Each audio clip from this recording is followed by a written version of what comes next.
Aujourd'hui, je veux qu'on parle de deux méthodes assez répandues de rupture que personnellement je n'approuve pas, mais ces méthodes sont utilisées énormément. Alors j'aimerais qu'on en parle.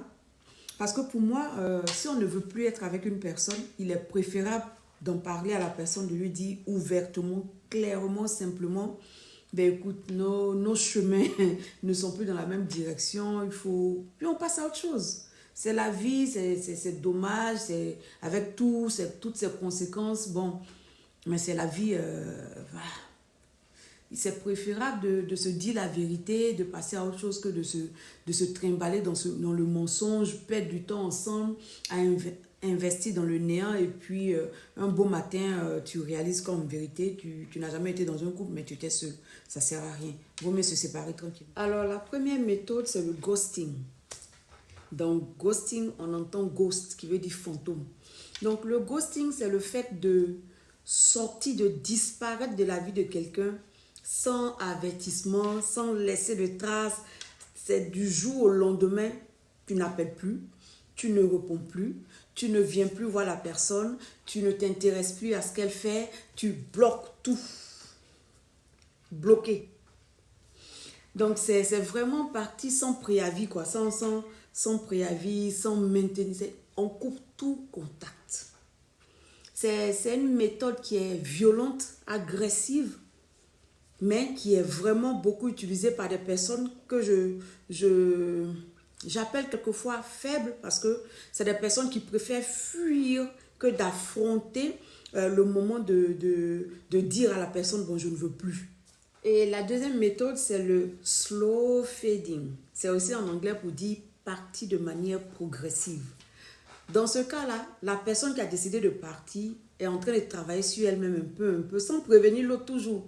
Tu ne lui dis pas que tu veux le quitter, mais tu diminues la fréquence de coups de fil, des visites, la fréquence de dépendance en griffe, le taux d'investissement que tu avais dans sa vie. Tu diminues les choses, c'est petit à petit, quoi.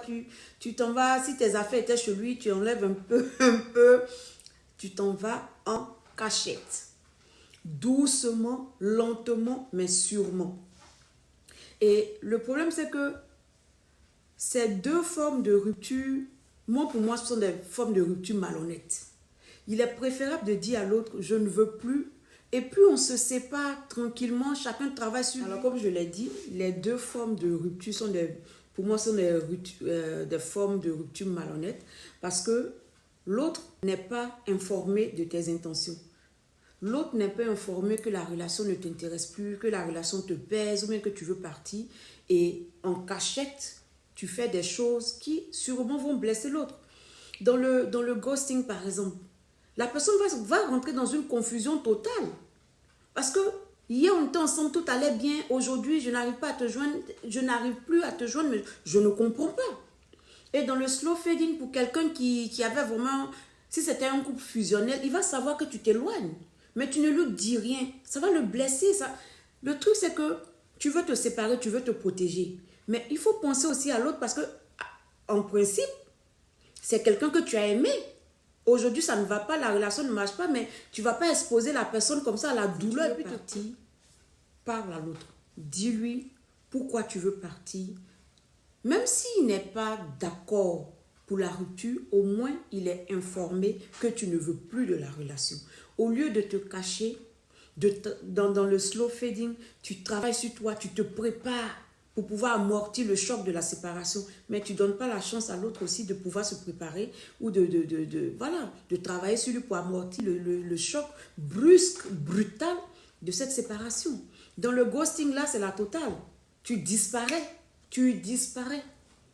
Sans laisser de traces, sans donner une explication et tu jettes vraiment la personne dans une confusion, mais pourtant c'est une personne que tu as aimée. Aujourd'hui, tu ne l'aimes plus peut-être. Aujourd'hui, les émotions, les sentiments ne sont plus pareils. Mais hier, c'était quelqu'un avec qui tu dormais. Hier, c'était quelqu'un à qui tu te confiais.